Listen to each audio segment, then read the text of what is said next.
Hey guys, EDDBUD here. I'm back with an initial shoe review for you. Today we have the Under Armour Hovr Machina. I'll let you know now guys, this is probably one of the heaviest shoes I've ever reviewed. 351 grams in my UK size 11, that's 12.4 ounces. Andy, the FOD runner, and Tim Gross, this is not one that I can recommend you try out. It's heavy enough in my size. So I've clocked about 13 miles so far in the Hovr Machina from Under Armour. I was really keen to test this one out. It's got some tech built into it, but I will let you know within this review, I'm just going to review the shoe itself and its performance. I will have another review in the next couple of days that documents the tech that's built into the shoe, which lets you monitor your form, record your pace. It links up with the Map My Run app from Under Armour. So do look out for that video in the next couple of days. Just a quick moment, if you're enjoying the video, please hit that subscribe button and click the bell below for notifications, and give us a thumbs up like. It really does help the channel out. So this blue and red beast is certainly interesting. A lot more substantial of a shoe than I anticipated receiving. I think there's an 8mm drop here. I haven't been able to find any information about heel to toe stack height, but it's pretty considerable as you can see in the heel there. It uses Under Armour's Hovr foam. I can't say I've felt like I've been hovering in it. I have purchased this shoe with my own cash. It hasn't been sent to me for review, so these are my own honest opinions. So all easy runs so far in this shoe. It's not really been one that I feel I want to pick up the pace in at all, really. This one turned up right before my marathon attempt last Sunday, so I did a nice easy 3 miles in it on the Saturday. After that it's just been used at recovery paces. Another 3 mile effort and then a 6 mile effort yesterday. Nothing more than about 8 minutes per mile pace. Let's get to the upper first. So an engineered mesh here, I've got to be honest, it does feel a little bit snug. Can't say it's really true to size. I went with a size 11. It's just about okay, although I have switched the insoles out already. A little bit more on that in a moment. The shoe has given a little bit over the first 12 miles or so.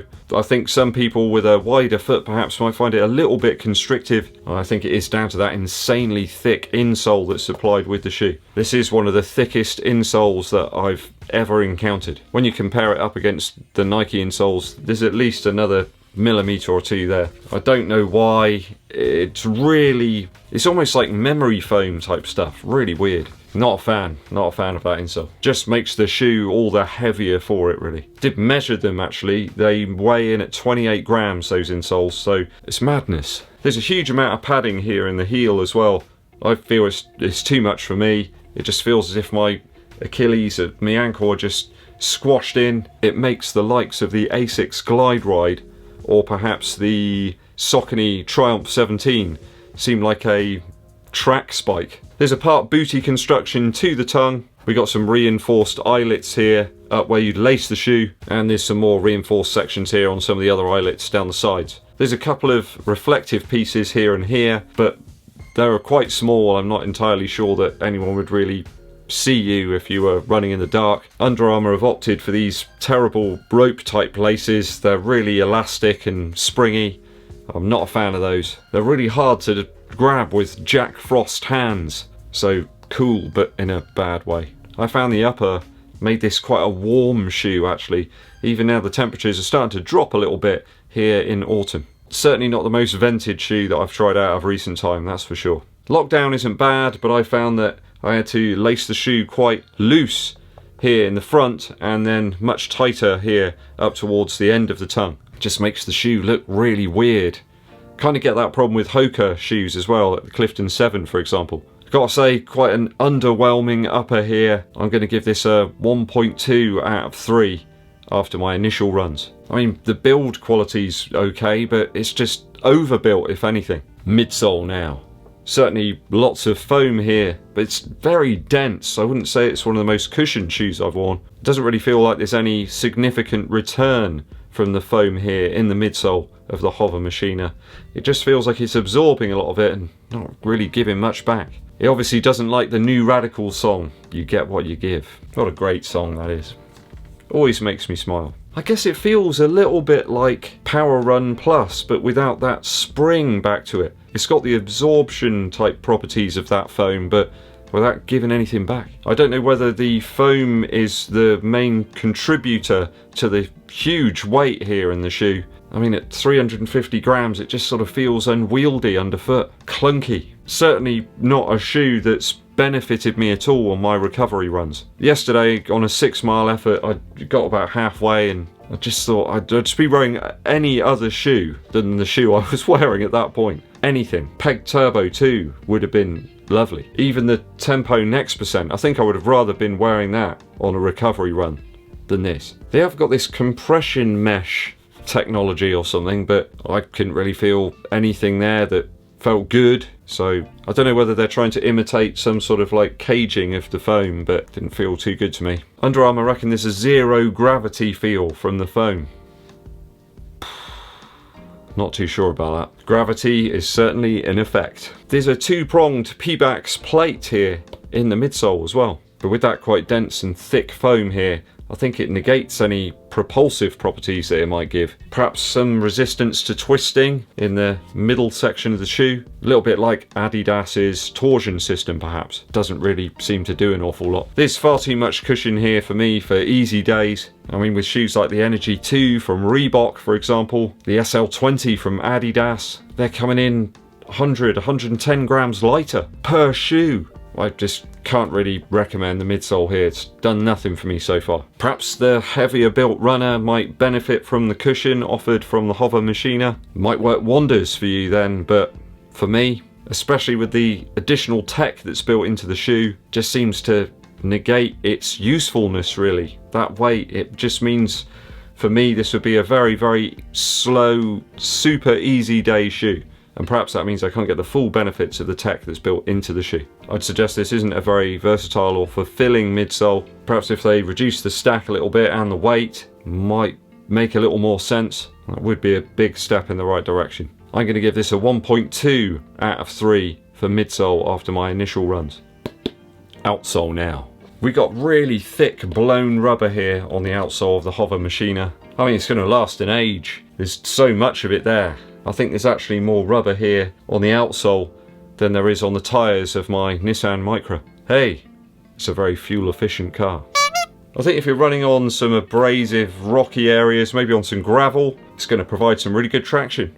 But sadly, it's also a rock sucking hoover. Dyson could utilise this rubber perhaps in a special rock hoover that they might produce in the future sometime.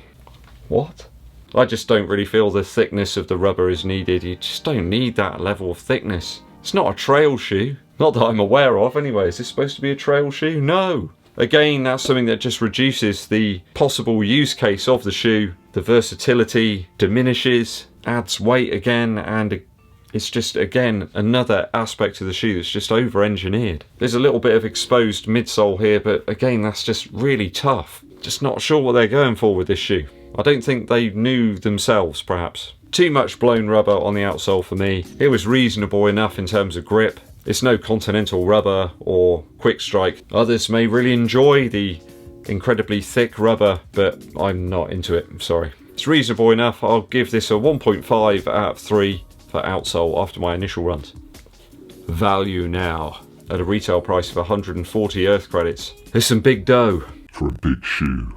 I mean, we got tech built into this shoe. I am going to obviously make another video just documenting the technical aspects of it and how they work, whether I enjoyed them or not.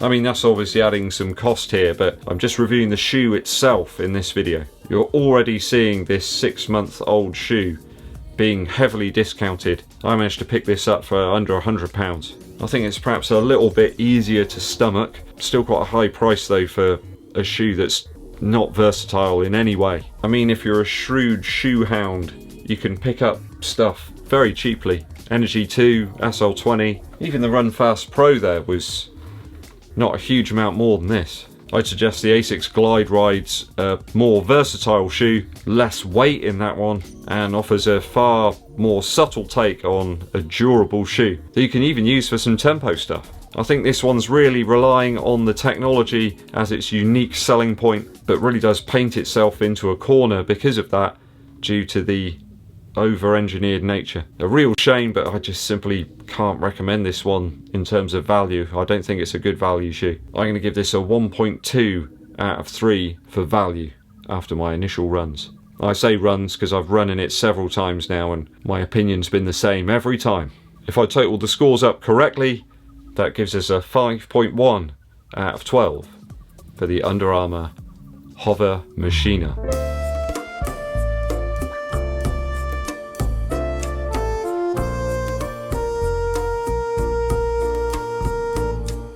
Have you worn this shoe? What did you make of it? Did you have similar views to me? I'm not really sure I understand where they're coming from with this shoe. Who they're aiming it at. What it's supposed to be for. Is it supposed to be really heavy? So that you literally just concentrate on your form? I mean, there's loads of components in it that suggest that it can be used for a variety of different runs, but it just feels so clunky. People say that the Tempo Next Percent is clunky feeling. That feels like a rocket compared to this. If you've worn it, if you've tried it, if you liked it or you loathed it, let me know down in the comments. Musical interlude time. I've been listening to Robert Johnson again, that mythical blues player. I love the atmosphere of some of those early recordings. You know, there sounds like you're being transported back through a window of time. So cool. Some of the things that he was doing there on the guitar, I'm sure people still don't kind of really understand today. Kind-Hearted Woman Blues is fantastic. And Rambling on My Mind, I've just listened to that over and over again. Another one I particularly like is Hellhound on My Trail. Actually, there's been a few hellhounds on my trail recently where I've been out running, these dogs sort of attempting to attack me. But it adds a little bit of extra excitement in there. If you like your blues, real simple, just vocals and guitar, then Robert Johnson's for you. There's all these strange myths about Robert Johnson as well, that he sold his soul to the devil to play guitar and stuff. I think there's quite a few links actually, Robert Johnson and Nick Drake. In fact, loads of strange conspiracy type things. Don't worry, I'm not going to go all David Icke on you.